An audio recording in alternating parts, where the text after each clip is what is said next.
نداء الحق صوت قد شجاني وبلغني الحقيقة والأماني وكان لي السبيل إلى المعالي ونورا للهداية والبيان.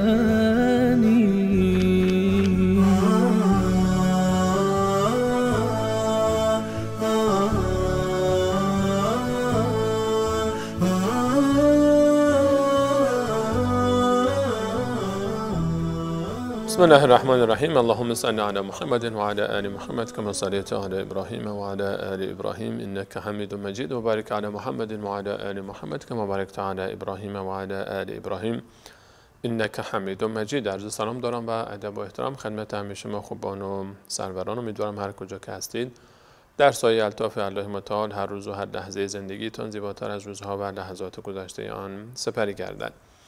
با شما هستیم با ترجمه معانی آیات سوره دیگر از کلام الله مجید، سوره مبارکه الحاقه، 69مین سوره کلام الله مجید که در مکه مکرمه نازل شده است. سوره مبارکه الحاقه در باره قیامت هست و الحاقه یکی از نامهای قیامت هست. الله متعال در این سوره می‌فرماید: اعوذ بالله من الشیطان الرجیم، بسم الله الرحمن الرحیم. الحاقه، آن خبر حق و راستین، از حق گرفته شده. الحاقه، آنچه که حق، آن خبر و رخداد حق و حقیقت و راستین. ما الحاقه، چیست آن رخداد حق و حقیقت و راستین؟ و ما ادراک ما الحاقه، و تو چه میدانی ای پیامبر من و ای مخاطب قرآن که آن رخداد حق و حقیقت و راستین چیست؟ کذبت ثمود و عاد بالقارعه. قوم ثمود که قوم حضرت صالح علیه السلام بودن و عاد که قوم حضرت هود علیه السلام بودن تکذیب کردند پیامبرشان را. در کذبت ثمود و عاد بالقارعه درباره خبر در هم کوبنده‌ای که به اونها گفته شده بودن. قارعه هم یکی از نامهای قیامت هست چون در هم میکوبه همه چیز رو، اون اتفاق عظیم. قوم ثمود و قوم عاد تکذیب کردند قارعه رو، اون خبر روز قیامت، اون در هم کوبیده شدن عالم رو در روز قیامت. فاما ثمود، نتیجه این تکذیب چی شد؟ اینهایی که تکذیب کردن چی شد؟ فاما ثمود فاهلكوا بالطاغیه. اما قوم ثمود هلاک شدند با یک صاعقه بسیار سرکش، همه اونها رو رعد و برق آمد و از بین برد. قوم ثمود. و اما عاد فاهلكوا، و اما عاد، قوم عاد، قوم حضرت هود علیه السلام، وقتی رسالتش رو قبول نکردن، فاهلكوا بریح صرصر عاتیه، هلاک شدن با یک باد و طوفان صرصر، سرد، بسیار سرد و پر سر و صدا، و عاتیه، سرکش. یک طوفان باد شدید و سخت و سرد و پر سر و صدا آمد به سراغ اونها. سخرها علیهم، الله متعال مسخر کرد این باد رو بر اونها، این طوفان رو، این طوفان وحشتناک رو. 7 لیال، 7 شب، و 8 ایام حسوما، و 8 روز متوالی، 7 شبانه روز متوالی، 7 شب و 8 روز، یعنی صبح این روز شروع شد و 7 شب ادامه پیدا کرد و پایان روز 8م به پایان رسید. 7 شب و 8 روز پشت سر هم. تصور کنید یک باد شدید و بسیار سرد و پر سر صدا و مهیب و اون سرمایه که در او بود و آنچه که در مسیر با خودش آورده بود از ریگ‌ها و چنها و ماسه ها به سمت قوم عاد 7 شبانه روز متوالی میوزید و همه قوم رو از بین برد و هلاک کرد. بلا استثناء همه اینها از بین رفتن. فترى القوم فیها، میدیدی قوم رو در این طوفان، بعد از این طوفان، سرعا که افتادند، که انهم، گویی که آنها اعجاز نخل خاویه، تنه های نخل خرمایی هستند که به زمین افتادند. قوم عاد بسیار شخصیت های تنومند و قد بلندی بودند، به مانند نخل خرما دراز بودند، طولانی بود قد اونها و خیلی طولانی بود، ارتفاعشون چندین متر بودند، به مانند درخت های خرمایی، تنه درخت خرمایی که افتاده باشه و تو خالی باشه، اینها به زمین افتاده بودند. فهل ترى لهم من باقیه، آیا اثری از آنها میبینیم؟ چیزی از آنها باقی موند؟ قوم عاد قومی بودند که در قرآن کریم میفرماید الم تری کیف فعل ربک بعاد، آیا ندیدی که الله متعال با قوم عاد چه کرد؟ ارم ذات العماد، اونهایی که بنا میکردن بناهای بسیار عظیمی رو، در بلندای کوه ها می رفتن و کاخ ها و برج ها می ساختن. التي لم یخلق مثلها فی البلاد، و اون بناهایی که به مانند اونها در سرزمین ها ساخته نشد دیگر. اهل صنعت بودن، اهل تجارت بودن و در داخل کوه ها خانه ها می تراشیدن برای خود. اینها بسیار قدرت داشتن، بسیار توانمند بودن، بسیار رونق داشت زندگی اونها. اما الله تعالی می‌فرماید همه اونها از بین رفتند. فهل تری لهم من باقیه، آیا کسی از آنها باقی مانده است؟ کجا رفتند؟ و جاء فرعون و من قبله، فرعون آمد. فرعون با اون کبکبه و دبدبش، با اون اهرام مصر و فرعون‌های فراوان بودند. و من قبله، اونایی که قبل از اون بودن. و المؤتفکات، اون شهرها و قریه هایی که فرو ریختن و از بین رفتن و هلاک شدن. اشاره به قریه ها و شهرهای قوم لوط داره که جبرائیل امین علیه السلام آمد و بالش رو زیر اونها داد و بلند کرد و اونها رو برعکس به زمین کوبید. و جاء فرعون و من قبله و المؤتفکات، فرعون، قبل فرعون و قوم لوط آوردن خطاهای فراوانی رو انجام دادن. و جاء بالخاطئه و جاء فرعون و من قبله و المؤتفکات بالخاطئه، اینها خطاهای بزرگی رو انجام دادن، شرک کردن، کفر کردن، ظلم و ستم کردن، تعدی کردن. فعصوا رسول ربهم، مهمتر از همه که اینها از دستور فرستاده پروردگارشون سرپیچی کردن و عصیان و نافرمانی کردن. فاخذهم، پس الله متعال هم اونها رو گرفت. اخذت رابیه، گرفتی بسیار سخت و شدید، خیلی سخت و شدید اونها رو گرفت. اینها داستان تخیلی نیست. این حکایت هایی که قرآن برای ما و شما ذکر میکنه بخشی از زندگی بشر بر روی این کره خاکی است. این داستان ها حقیقت داره. یک روزی در روی این کره‌ای که ما الان زندگی میکنیم، اینها خود رو خدایان عالم میدانستن، ثروت داشتن، قدرت داشتن. امروزه هم خیلی ها در عصر و زمانه ما و شما غرور دارن و تکبر دارن و خودشون رو صاحب ثروت و قدرت و ملک و پادشاهی میدانن. اونها هم این کارو میکردن. اونها هم به دنبال عزت، قدرت، ثروت، مال و نعمت بودن. اونها هم به دنبال شهوت و شهوت رانی ها و ثروت اندوزی ها بودن. کجا رفتن؟ اثری از اونها هست؟ جز برخی بناهایی که از اونها باقی مانده. خود اونها کجان؟ خود اونها کجا رفتن؟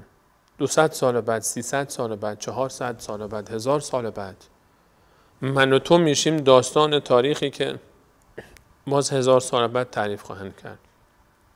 همونطوری که من و تو الان از 2-3 هزار سال قبل تعریف میکنیم و قرآن کریم برای ما ذکر میکنه.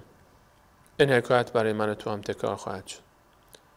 200 سال پیش روی این زمین هیچ کدوم از انسان‌هایی که الان هستند نبودند و همینطور اگر پیش بره 200 سال بعد هیچ کسی از اون انسان‌هایی که الان روی زمین است باقی نخواهد ماند. این زمین نه مال اونها بود، نه مال من و تو است. نه ساکنان حقیقی این زمین آنها بودند و نه من و تو، و نه این زمین جای ماندن است. و خود زمین هم یک روز از بین خواهد رفت. ولله میراث السماوات والارض. الله متعال آسمان و زمین رو به ارث خواهد برد. هر آنچه در این آسمان و زمین است از آن الله متعال است. ثروت‌هایی که امروز در اختیار مردم روی زمین است 200 سال پیش در اختیار کسان دیگری بود و 200 سال بعد در اختیار کسان دیگری خواهد بود و من و تو خواهیم رفت و ذکر و نامی فقط از من و تو باقی خواهد ماند، به خوبی و یا به بدی. پس مواظب باش که من و تو با بدی رو برای خود باقی نگذاریم. قبل از اینها نوح علیه السلام آمد و 950 سال قومش رو دعوت کرد. فما آمن معه الا قلیل. انسان‌های بسیار کمی با ایمان آوردن. الله متعال می‌فرماید ان لما طغى الماء حملناكم في الجارية. من الله با عظمت بودم که وقتی آب طغیان کرد و بالا آمد از اون حدش بیشتر شد، حتی به دستور الله متعال حملناكم في الجارية، من در اون کشتی که جاری بود روی آب و حرکت میکرد آب اجداد شما رو حمل کردم. من الله با عظمت بودم نجات دادم. اشاره به این داره که نگاه کنید، یادتون باشه که طوفانی آمد و همه رو از بین برد به جز اونایی که در کشتی سوار شدن. لنجعلها لکم، تا درسی باشه برای شما آن کشتی، تذکراتن، پندی، که تعیها اذن واعیه، پندی باشه و به خاطر بسپارن خوب با گوش شنوا اون رو به خاطر بسپارید. تعیها اذن واعیه، گوش‌های شنوا اون رو بشنون و در داخل عمق وجود خود نگه دارن. گوش شنوا اون رو بفهمه و تعقل کنه و تدبر کنه. اینها گفته میشه به خاطر اینکه من و شما بشینیم و از سرگذشت دیگران عبرت بگیریم قبل از اینکه خودمون مایه عبرت دیگران بشیم. لنجعلها لکم تذکراتا و تعیها اذن واعیه، تا پندی باشه برای شما و گوش‌های شنوا این رو خوب بسپارن بیاد. فاذا نفخ فی الصور نفخة واحده. پیش روی شما، اینا که ما رو گذشته بود، پیش روی شما یک اتفاقات عظیم اتفاق خواهد افتاد. اون لحظه ای که در صور دمیده بشه، یک بار در صور دمیده شود و حملت الارض، صدای عظیمی که در عالم پخش خواهد شد. صور یکی از مخلوقات الله متعال است که ملک موکلی به نام اسرافیل علیه السلام وظیفه او دمیدن در این صور است. یک بار دمیدن صور باعث از بین رفتن این دنیا خواهد شد و دوباره دمیدن در صور سبب دوباره زنده شدن موجودات و انسانها و جنها در عالم دیگر و کیفیتش بر ما مشخص نیست. وقتی که اسرافیل علیه السلام در صور می دمد و حملت الارض و الجبال و زمین کنده میشه از جای خودش و کوههای روی زمین، همه اینها از جا کنده میشوند و این زمین از بین خواهد رفت. فدکت دکت واحده، با یک لحظه، با یک به هم خوردن از بین خواهد رفت و متلاشی خواهد شد. این زمین با این عظمت و این کوههای با این عظمت. فیومئذ وقعت الواقعه، آن روز است که آن اتفاق عظیم اتفاق خواهد افتاد.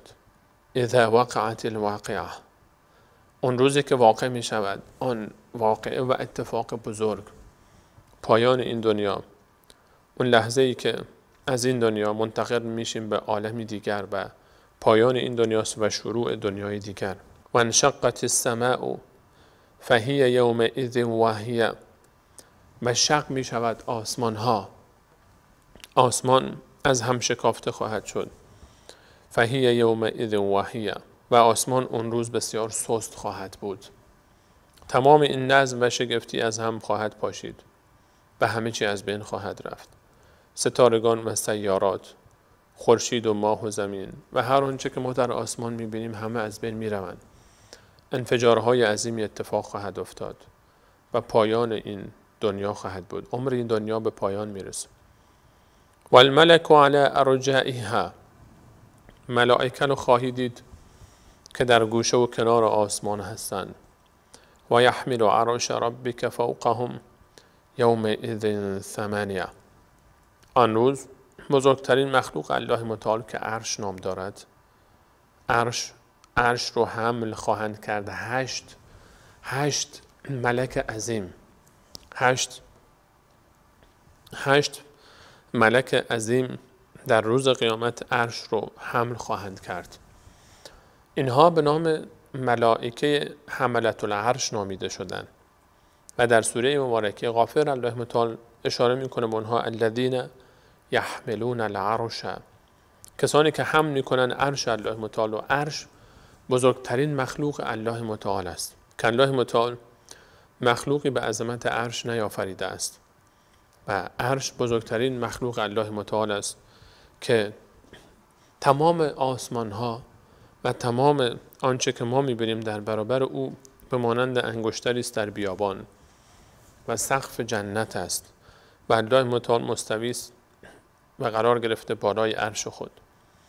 عرش الله متعال رو اون روز 8 ملک حمل خواهند کرد که رسول الله علیه السلام فرمود این ملائکه به قدری عظیمند که فاصله بین نرمی گوش تا شانه آنها، اگر با سریع ترین وسیله ها و مرکب هایی که دارید اگر بخواید طی بکنید فاصله نرمی گوش تا شانه یکی از این ملائکه رو 700 یا 800 سال طول خواهد کشید که این مسافت رو ما طی بکنیم. اینها ملائکه عظیمی هستند که 4 ملک در این دنیاست و رسول الله علیه السلام فرمود در روز قیامت 4 تای دیگه اضافه خواهد شد و 8 نفر عرش الهی رو در اون روز حمل خواهند کرد. یومئذ تعرضون، آن روز شما عرضه خواهید شد بر الله متعال. لا تخفى منکم خافیه، هیچ شیئی از شما بر الله متعال پوشیده نخواهد ماند. لا تخفى منکم خافیه، هیچ شیئی از شما بر الله متعال پوشیده نمیماند. روز سختی خواهد بود. اون روز روزی است که هیچ چیزی پنهان نیست بر الله متعال. یومئذ تعرضون، آن روزی است که همه به پیشگاه الله متعال حاضر میشن. در صحرای محشر همه انسان ها حاضر خواهند شد و کارنامه اعمال انسان ها به اونها داده خواهد شد. و یقولون یا ویلتنا ما لهذا الکتاب، و به اونها وقتی که گفته میشه که بخوان اقرا کتابک، بیا بخوان کارنامه اعمال خودت رو، کفى بنفسک الیوم علیک حسیبا، امروز تو خودت قاضی محکمه خود باش و درباره کارنامه اعمال خودت قضاوت کن و خودت درباره خودت نظر بده. وقتی که نگاه میاندازه انسان به کارنامه اعمالش میگه که یا ویلتنا ما لهذا الکتاب لا یغادر صغیرة ولا کبیرة الا احصاها، این چه کتابی است، این چه نامه است که هیچی رو در او فراموش نشده است و فروگذار نشده است. هر صغیره و کبیره، هر کوچک و بزرگی در او نوشته شده. اون روز ملاقات با الله متعال خواهد بود. همه ما یومئذ تعرضون عرضه می شویم یکی یکی به محضر دادگاه عدل الهی حاضر خواهیم شد و هیچ چیزی از الله متعال مخفی نیست و تمام آنچه که داشتیم به ما نشان خواهند داد. فمن یعمل مثقال ذره خیرا یره و من یعمل مثقال ذره شرا یره، هر کسی که ذره کار خیر کرده باشه خواهد دید و هر کسی که ذره کار بد کرده باشه خواهد دید. آن روز جایی برای این کار نخواهد بود. الیوم نختم علی افواههم و تکلمنا ایدیهم و تشهد ارجلهم بما كانوا یکسبون. اگر زبان انسان بخواد دروغ بگه و چیزی رو انکار بکنه، مهر بر زبان و دهان انسان خواهد خورد و دستها و پاهای انسان به حرف میان و شهادت میدن درباره آنچه که انسان انجام داده و بر علیه او. حتی پوست بدن انسان شروع میکنه به شهادت دادن.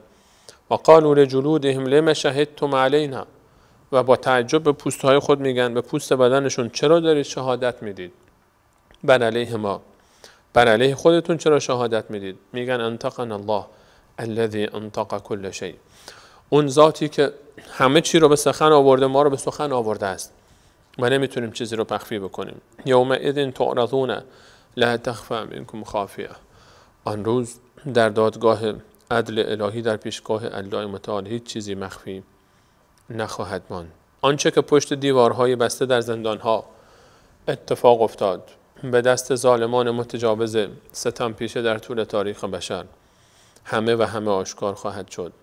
آه مظلوم، فریاد اون مظلومی که زیر چکمه ظالم در داخل زندانها و بازداشتگاهها داشت فریاد میکشید.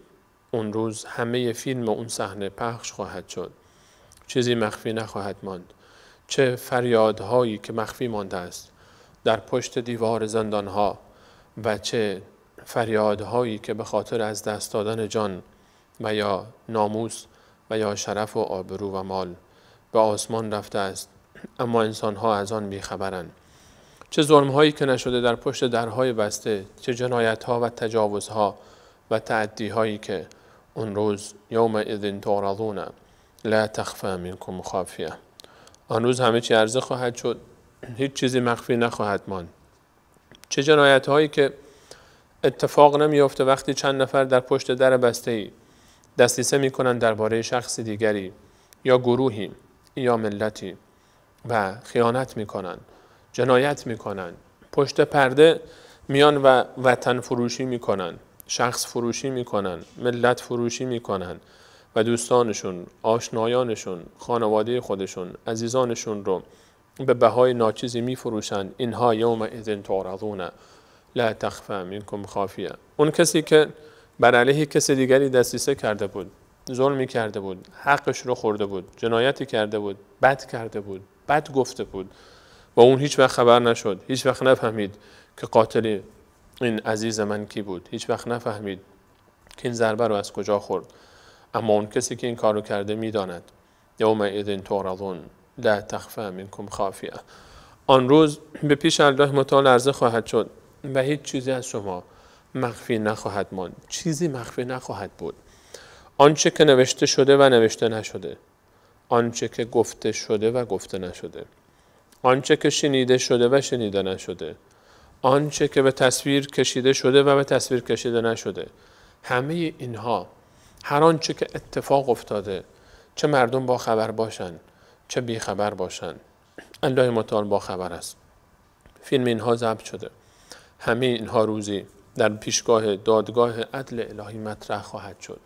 چقدر زیباست وقتی که مظلوم میبینه که چگونه الله متعال از ظالم ستم پیشه‌ای که در خلوت به او ظلم و ستم و تجاوز و تعدی میکرد انتقام میگیره و حق به حقدار میرسه.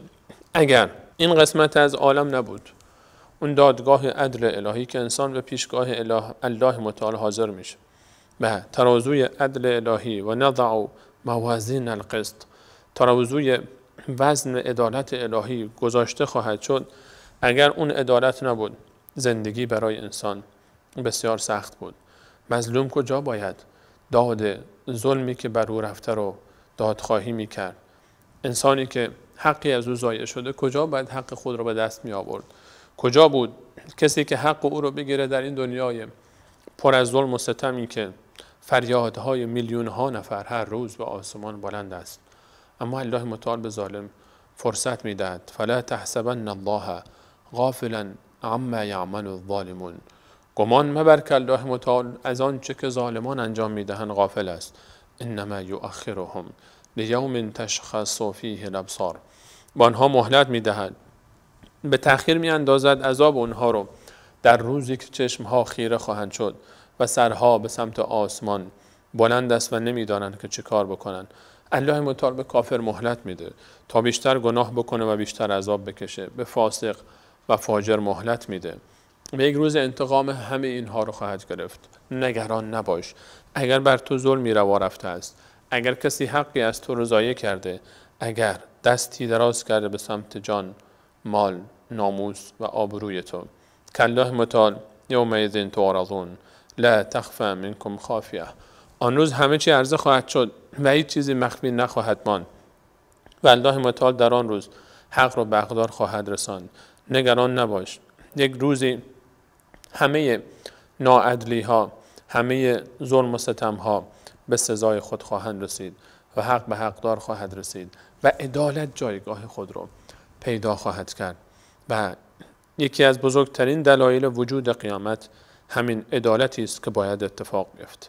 در عالمی که همه چیز را الله متعال سر جای خود خلق کرده، ما تری فی خلق الرحمن من تفاوت، در خلق الله رحمان هیچ ناهماهنگی و رخنه‌ای وجود نداره، اما زندگی انسان ها میبینیم که خیلی جاها ظلم و ستم وجود داره و این ظلم و ستم باید در مسیر عدالت قرار بگیره و عدالت باید درباره او حکم بکنه و حق به حقدار برسه و این سناریو و این مسیر در روز قیامت کامل خواهد شد. آن روزی که یومئذ تعرضون لا تخفی منکم خافیه، آن روزی که در پیشگاه الله متعال عرضه خواهید شد و هیچ چیزی باقی نخواهد ماند. نگران نباش، الله متعال با توست و هر کسی که در زندگی به تو بد کرده باشه یک روزی باید تقاص او رو پس بده. پس هیچ نگران نباش از این که اگر فکر میکنی کسی حق تو رو خورده یا به تو ظلم میکرده، چون حق به حقدار خواهد رسید. یومئذ تعرضون لا تخفی منکم خافیه، آن روز عرضه خواهید شد و پیش الله تعالی چیزی از شما مخفی نخواهد ماند. فقط مواظب باشیم تا من و تو روز قیامت آنچه که از من و تو عرضه میشه سبب رسوایی و هلاکت من و تو نشه، چون هر چی که مخفی داریم الله متعال اون رو انجام خواهد داد. بیا تا قلبمون رو پاک کنیم، آنچه در قلب داری، احساست رو نسبت به دیگران، کینه رو کنار بگذاریم، بغض رو کنار بگذاریم، دشمنی رو کنار بگذاریم، چیز رو مخفی نکنیم که بر علیه ما استفاده بشه. در قلبمون، در زندگیمون، در خلوتمون چیزی نداشته باشیم که اگر فردا عرضه شد شرمنده بشیم، ضرر بکنیم. بگذار همه خوبی باشه، بگذار همه نیکی باشه، بگذار بفهمن مردم در روز قیامت که تو چقدر خوب بودی. خوبی کن و به کسی نگو، بگذار روز قیامت همه بفهمن. یومئذ تعرضون لا تخفی منکم خافیه، هیچ چیزی از تو پنهان نخواهند ماند. اون روز همه چیز رو الله متعال نشان خواهد داد، هم خوب رو و هم بد رو. بگذار بدی اون روز سزای خود را ببیند و خوبی های خود رو بگذار برای آن روز تا همگان بفهمن که تو خوب بودی.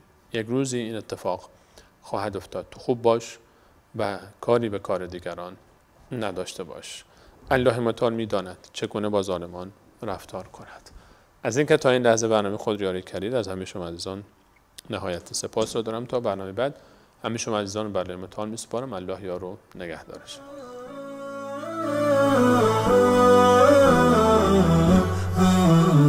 نداء الحق صوت قد شجاني وبلغني الحقيقة والأماني وكان لي السبيل إلى المعاني